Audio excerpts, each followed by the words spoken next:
Muito bom estar com vocês aqui no programa Cabeça para Cima. E hoje nós vamos debater um tema que nos leva a não olhar apenas acontecimentos e questões que estão em universos distantes de nós. Então falamos, no esporte, ou no mercado de trabalho, ou na escola, ou até mesmo na igreja, vamos falar do racismo. Mas nós queremos falar sobre o racismo no nosso cotidiano. Nós precisamos trazer o assunto para perto de nós e vemos como, na nossa forma até de agir e pensar, ou naquilo que está próximo de nós, nós precisamos lidar com essa questão. É fácil a gente transferir e ver o que está acontecendo através de outras pessoas, não é verdade? Mas é nesse prisma que nós queremos debater hoje o tema e convidamos que você fique ligadinho com a gente, tá certo? Vamos dar uma tônica, inclusive, na questão do racismo na igreja. Nós vamos então ao informativo, voltamos com o debate. Confundidos com ladrões, comparados a macacos, insultados simplesmente pela cor da pele. Mesmo em pleno século XXI, não são raros os casos de racismo no mundo, que vão desde uma piada até injustiças, crimes e mortes. Recentemente, os campos de futebol viraram cenários para lamentáveis manifestações desse tipo. Fora do esporte, as cenas de preconceito são ainda mais frequentes. São inúmeras as ocorrências de discriminação e constrangimento no dia a dia que normalmente acontecem em lojas, restaurantes, empresas e, por incrível que pareça, até dentro das igrejas. Muitas vezes as agressões não são só verbais ou psicológicas, são físicas também. Vale lembrar que no Brasil o racismo é um crime previsto na Lei 7.716, no artigo 20, com pena de reclusão de 1 a 3 anos e multa. Conosco hoje para debater, nós temos Amadeu Vieira, que é pastor-presidente da Assembleia de Deus, Ministério Internacional Europa, Brasil, é também teólogo e conferencista internacional. Quer dizer, já conviveu em outras culturas e trabalha atualmente também, já que é Brasil e Europa, eu estou supondo, exatamente. Muito bom tê-lo aqui, pastor, bem-vindo. Muito obrigado por essa grande oportunidade e eu sou admirador da senhora e admiro muito. Lhe tenho como uma pessoa culta, brilhosa e cheia do Espírito Santo. Obrigada. Vai ser muito promissor. São seus olhos, mas eu agradeço o Mas de carinho. fato a senhora é, eu lhe acompanho há alguns anos. Muito obrigada, Tanto a senhora meu quanto irmão. o pastor Samuel são duas pessoas formidáveis. Tá certo, pastor. E os meninos muito também, obrigada. né? Grandes pastores. Graças a Deus por isso. Louvado seja o nome do Senhor, né? Ele é bom conosco. É bom ter de volta também César Carvalho, que é pastor da comunidade cristã Novo Dia, aqui no Rio. Pastor César, bem-vindo.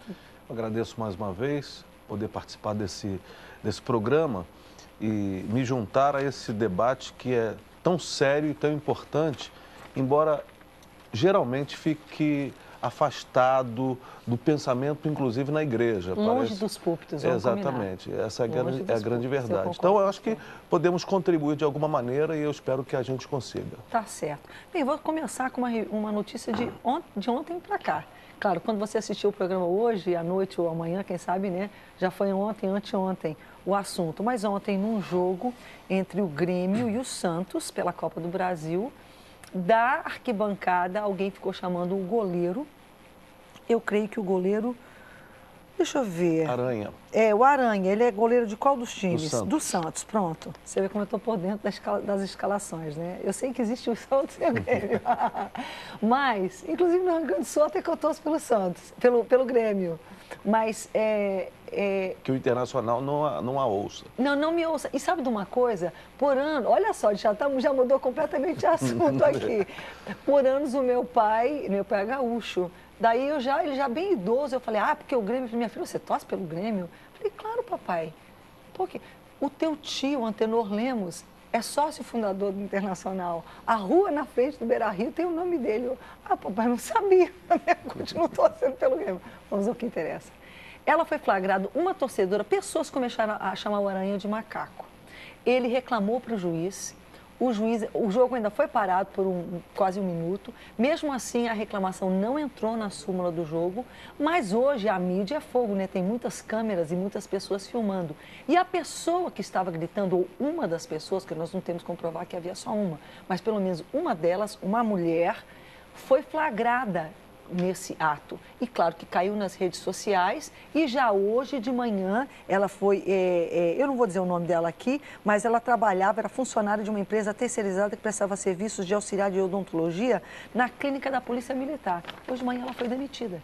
Então, a gente começa a ver que, ao mesmo tempo que há essas insensatezes acontecendo, a lei começa a valer. Porque a gente sabe que o nosso país tem lei para tudo. O problema é a impunidade, que a lei não é aplicada. Na verdade, imediatamente ela já fechou as contas, todas delas, de Facebook, de, sei lá, Instagram, de Twitter, tudo que ela tinha, porque houve uma invasão. Mas a gente vê essa situação que eu relatei um pouco longe de nós. Há tantos casos, a gente sabe o caso com o Daniel Alves, recente, jogaram a banana, ele descascou, quer dizer, ele tirou de letra. Mas mesmo assim não podia ter acontecido, né? É uma coisa muito complicada. E a gente vê em várias situações que nós vamos debater aqui hoje, como é que fica, então, quando sempre a gente vê essa situação, de alguma forma, longe de nós. Mas o nosso tema hoje é o racismo em nosso cotidiano. Onde é que nós estamos identificando? Será que nós abraçamos comportamentos que vieram na forma que a gente foi criada, na nossa criação? Às vezes a gente identifica, eu tinha esse elemento, mas às vezes não. E sem querer, a gente usa termos, a gente tem atitudes, a gente diz coisas que denotam que, de alguma forma, a gente acredita que há uma barreira que nos diferencie, que nos separa, que faz com que um seja melhor ou superior ao outro. E biblicamente, vamos já para a Bíblia, texto por texto aqui, isso, né, no Velho e no Novo. E, de alguma forma, por aquele que vale para nós, sobretudo no Novo Testamento, Tiago, Paulo, lidam de uma forma assim muito, muito contundente, dizendo que nós não podemos ter diferença, porque para Deus não há diferença. E aí, como é que está o cotidiano do brasileiro? Isso tudo posto. Assim, voltando à questão desse acontecimento, desse ocorrido com essa moça, ela foi infeliz. Que diante dessa frenese da multidão, e às vezes as pessoas até acabam viajando numa onda, que se a gente tivesse a oportunidade de ouvi-la, a gente seria percebível o arrependimento dessa moça, com certeza. Ela foi punida, serve aí a lição, acaba contribuindo de uma forma geral. Esse é um caso que foi público, né? E nós temos aí no meio da sociedade hoje milhões de casos como esse, e até pior do que esse. Eu já passei por alguns. E eu acho que o indivíduo hoje, o ser humano, ele precisa se curar, né? Seus traumas, seus distúrbios, seus complexos, porque o maior racismo é o racismo da pessoa própria, né? Ele se exclui, se acha. Você pode ver que o mesmo jogador que jogaram a banana para ele, uma pessoa sarada de mente, de interior. Ele pegou a banana, descascou e comeu e sorriu. A pessoa doente ali foi o cara que jogou. O doente de alma, inseguro. Sei quem sou, sei o que tenho, o que posso, sei o valor que tenho, e não lhe incomodou. Isso é mais do que você. Mas, Amadeu, eu fico muito preocupado, porque você disse o seguinte: a moça já foi punida. Por enquanto, a única punição que ela sofreu efetiva foi o fato de ter perdido o emprego. Mas a lei não prevê que a pessoa perca o emprego. Não, mas ela está sendo achincalhada pelas redes sociais. E ela vai ser, eu acho assim que nesse sentido até essa pressão social será a mais difícil até do que a questão do... Se a gente pudesse acompanhar o cotidiano dela agora, você ia ver o que ela está vivendo nas ruas, em casa, no prédio, na família. Me desculpa, mas eu acho que é pouco. Eu acho que ela tem que ser punida com os rigores da lei. Vai mais longe. Porque, na verdade... Isso, a gente entende toda a questão, mas o drama humano e a questão do racismo é uma das coisas mais sérias, mais desumanas que a humanidade já proporcionou a si mesmo. É uma coisa muito que diminui muito o ser humano que está do outro lado. Diminui os dois, diminui quem... Sim. Tenta diminuir quem é alvo e a pessoa ela se apequena demais quando ela... Mas o que acontece se apequena demais, todavia, você vai vendo algumas manifestações racistas, você vai para os campos de futebol e para as outras esferas, parece que esse sentimento racial tem crescido muito na Europa. Embora ele seja combatido, eu acho que nós precisamos dar exemplos mais concretos de punição. Como disse a Rebeca, eu acho que a impunidade, ela gera uma sensação de que eu posso fazer qualquer coisa. E não vou só ofender aquela pessoa. Eu não estou ofendendo a pessoa, eu estou cometendo um crime. E o crime precisa ser punido com os rigores da lei. E muitas vezes a gente fala assim, agora, porque daqui a pouco... Não, mas só que agora, ela perdeu. Só que agora a questão, como a prova... Exatamente. Confirmado, agora o Ministério Público, não sei quem, vai entrar em ação para ver que medida legal tomar em relação a ela. Até poder para fazer valer a lei e não prejudicá-los como arbitrário essa situação. Porque senão, o que acontece? Nós vamos continuar nessa discussão do racismo, disse isso, disse aquilo, mas não se pune quem faz o crime efetivamente. E essa é uma lástima no Brasil. A gente, por exemplo, fala de violência, mas não prende ou não pune o violento. A gente fala tudo em tese.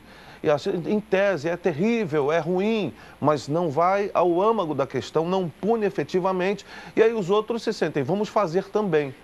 César, esse é um dos motivos porque o enunciado desse programa, enfim, não é para segredo nenhum, ele era um pouco diferente do que ele veio para a tela para você. E nós aqui, entre nós, conversamos, né, o nosso diretor do programa, e escolhemos trazê-lo um pouco mais para perto de nós.